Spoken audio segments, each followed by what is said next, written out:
এই উম্মত দুযোগে যাবে বটে, কিন্তু হাতে হাতকড়ি থাকবে না, পায়ে বেড়ি থাকবে না, গলায় ছিকল থাকবে না, চেহারা এই উম্মতের কালো হবে না। দুযোগীদের চেহারা কালো, হাতকড়ি থাকবে, পায়ে বেড়ি থাকবে, গলায় ছিকল থাকবে। মালিক ফেরেশতাদেরকে জিজ্ঞাসা করবে, কোত্থেকে ধরে নিয়ে আসছো সেকে? হাতকড়ি কই, পায়ের বেড়ি কই, গলার ছিকল কই, চেহারা তো জকজকে, বুলে কাকে ধরে নিয়ে আসছো? ফেরেশতারা বলবে, বুলে আনি নাই, হাতে ধরায় দিছে, নিয়ে আসছি। আল্লাহ জবাব দিবে, ওই ব্যক্তি জবাব দিবে না, ফেরেশতা জবাব দিবে না। আল্লাহ বলবে, মালিক আমার বন্ধুর উম্মত, খবরদার। বলবে, আল্লাহ হাতকড়ি নাই কেন? যে হাত উঁচুতে ব্যবহার হয়েছে ওই হাতে হাতকড়ি লাগে না। পায়ে বেড়ি নাই কেন? বলে, যেই পাও মসজিদের দিকে হাইটা গেছে ওই পায়ে বেড়ি লাগে না। চেহারা ঝকঝকে, গলায় ছিকল নাই কেন?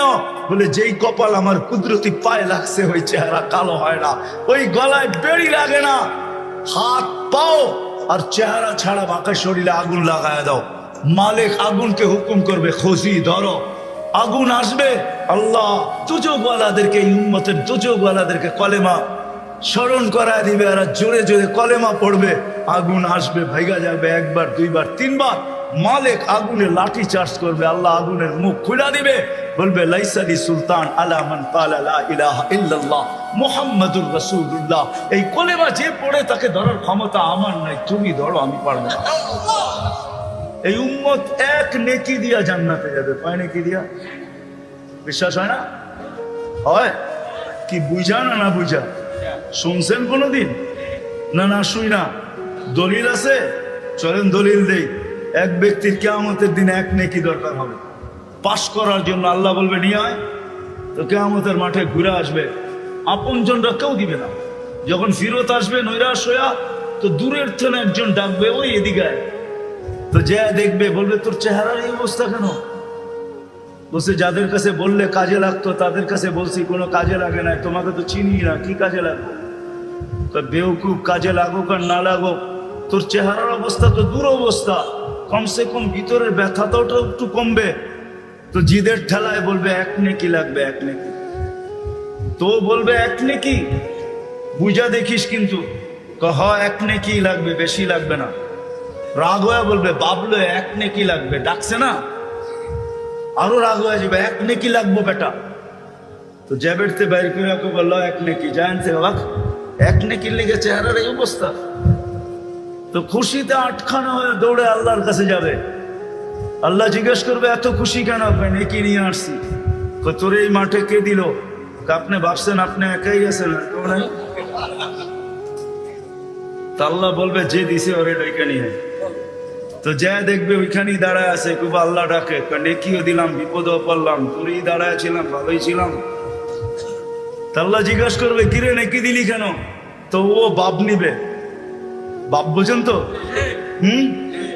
বাপ নিয়া বলবে, এক নেকি তো ছিল, আমার কি কামে লাগতো? এটা নষ্ট করে কি লাভ হতো? ওর কাজে লাগতেছে, লাগাই দিছি। তা আল্লাহ হাসবে আর বলবে, আল্লাহ বলবে, আমার চেয়ে বড় দাতা হইতে চাস, ঠিক না? বড় বাপ দেখাস এক নেকি দিয়া, দাতা হয়ে, ঠিক না? আমার চেয়ে বড় দাতা হইতে চাস? তো যাকে এক নেকি দিছে ও তো পাশ হয়ে গেছে, ঠিক না? ওরে বলবে, খুশবিয়া দিয়া আখিকা উদখুলিল জান্নাহ, ওর হাত ধর, চল দুজনে জান্নাতে। আমার চেয়ে বড় দাতা হইতে চাস? হায় হায়, আমার মন চায় আমার জাতি যে কবে এখানে আসবে, যে প্রত্যেক ব্যক্তি সংযুক্ত হবে আর মসজিদে যে জিজ্ঞাসা করবে, মাদ্রাসায় যে জিজ্ঞাসা করবে, মার্কাজে যে জিজ্ঞাসা করবে, ওলামাদের কাছে যে জিজ্ঞাসা করবে, হুজুর হাত পাততে হবে না, প্রয়োজন কি এটা বলেন, আমরা পৌঁছে দিতে চাই। কবে যে আমার জাতি এরকম হবে? আমার বিশ্বাস হবে একদিন ইনশাআল্লাহ আমার জাতি এরকম সংযুক্ত হবে যে কোনো দিন কোনো স্টেজে কাউকে হাত পাততে দিবে না। এলাকালারা বলবে, আমাদের বেজ্জতির বিষয়, যদি স্টেজে হাত পাতেন কি প্রয়োজন বলেন, আমরা পৌঁছে দিই। কিন্তু এই কথা মনে রাখেন, কিয়ামতের দিন আমাদেরকে ভুলা যায় না, ফাঁকি দিয়া জান্নাতে চলে যায় না। আর কসম খোদার, এই উম্মতকে ফাঁকি দিয়া এই উম্মতের উলামা জান্নাতে যাওয়ার কোনো স্কোপ রাখে না। আমার কাছে দলিল আছে, এই উম্মতের উলামা উম্মতকে ফাঁকি দিয়া কেউ জান্নাতে যেতে পারবে না। বরং গেলে আমাদের সামনে দিয়ে যেতে হবে। যখন সামনে দিয়ে যাবে তো আল্লাহ স্মরণ করে দিবে, যে যাকে চিনো দৌড়ো, চলে গেল তো দৌড়বে যে হুজুর কই যান, জান্নাতে, আমাদেরকে নিয়ে যাবেন না। তখন হুশ খুলা যাবে, তখন দাঁড়াবে আর বলবে আল্লাহ জান্নাতে যাব না। কেন যাবে না? এরা ধরা পড়ছে, এদেরকে নিয়ে যাইতে, এদেরকে না দিলে আমিও যাব না। আল্লাহ রহমত জোশে আসবে। আল্লাহ বলে যে যাকে নিতে চাও নিয়ে যাও। আমার জাতি যে কবে এই কথা বুঝবে? আল্লাহ রসুল তোমার জন্য সারা জীবন চোখের পানি জড়ায় গেছে, শুধু জড়ায় যান না, এখনো জড়াইতেছেন, শুধু এখনো জড়াইতেছেন না। আবুল সামারকান্দি রহমতুল্লাহ আলী লেখছেন, কেউ আঙ্গুল উঠাইলে ওনার উপরে উঠেন, আমার উপরে না। উনি ওনার কিতাবে লেখছেন, কবর থেকে যখন উঠবে কিয়ামতের দিন, তখনও চোখে পানি নিয়ে উঠবে, মুখে চিৎকার নিয়ে উঠবে। উনি লেখছেন, ইয়াখরুজ ওয়া ইয়াবকি ওয়া ইয়াকুল, উঠবেন চোখে পানি, মুখে চিৎকার, আইনা উম্মতি ইয়া জিবরিল, জিবরিল আমার উম্মত কোথায়? নাইলে আমি তোমার পাও ধরতাম না, পাও ধরার প্রশ্নই ছিল না। কিয়ামতের মাঠে হায় হায় হায় হায়, ১৬ লক্ষ নবী, ৩১২ জন রসুল, ৩ জন কিতাবদারি রসুল, হায় হায় 4 জন উলুল আজমি মিনার রসুল। এর ভিতরে মুসার মতো কালিমুল্লাহ, ঈসার মতো রুহুল্লাহ, ইব্রাহিমের মতো খলিলুল্লাহ, আদম আলাইহিস ইসলামের মতো সফিউল্লাহ, ইসমাইল আলাইহিস ইসলামের মতো জবিহুল্লাহ আলাইহিমুস সালাতু ওয়াস সালাম। এরকম নবী পর্যন্ত কিয়ামতের দিন চিৎকার দিবে, রব্বি নফসি নফসি নফসি নফসি, আমাকে বাঁচান, আমাকে বাঁচান। তোমার আমার নবী কিয়ামতের দিন চিৎকার দিবে, রব্বি উম্মতি, আমার উম্মত বাঁচান। আল্লাহ সান্ত্বনা দিয়েও থামাইতে পারবেন না মনে হয়। ওলামার একমত হবে কিনা জানি না, হোমনার ওলামা একমত হবে কিনা জানি না। আল্লাহ সান্ত্বনা দিবেন, সালতুতা শাফি তুসাফা, আপনার সাথে তো অঙ্গীকার আছে, কাকে চাবেন, কতগুলা চাবেন, আপনার হাতে উঠায় দিব। সুপারিশ করতে দেরি, মঞ্জুর করতে দেরি করব না। চিৎকার তো থামান, তারপরও তো চিৎকার থামবে না। কিয়ামতের মাঠে 3 জায়গায় দৌড়াইতে থাকবে আর বলতে থাকবে, রব্বি উম্মতি উম্মতি উম্মতি উম্মতি। মাকামে মাহমুদের মতো চেয়ার পাবেন। মাকামে মাহমুদের চেয়ার তুমি চিনো না, আমিও চিনি না, যদিও কোরআনে আছে, ফাতাহাজ্জাত বিহি নাফিলাতাল লাক আসা আইয়াব আসাকা রব্বুকা মাকামাম মাহমুদা। কিন্তু বুঝাইতে চেষ্টা করতেছি, দেখি বুঝে আসে কিনা। আল্লাহ 2টা চেয়ারই কুদরত দিয়া বানাইছেন। একটা নিজের জন্য রাখছেন, যেটার নাম কুরসি, ওয়াসিয়া কুরসিয়ুহুস সামাওয়াতি ওয়াল আরদ। আরেকটা চেয়ার বানাইছেন যেটা বন্ধুর জন্য রাখছেন, যেটাকে বলে মাকামে মাহমুদ। ওই চেয়ারে পর্যন্ত বসবেন না। আল্লাহ বলবে বসেন, বলছে যে 3 জায়গায় ছোটেও বসে, তো বসে কি করে? আমি তো 3 জায়গায় দৌড়াইতে থাকবো, আমার তো দৌড় থামবে না।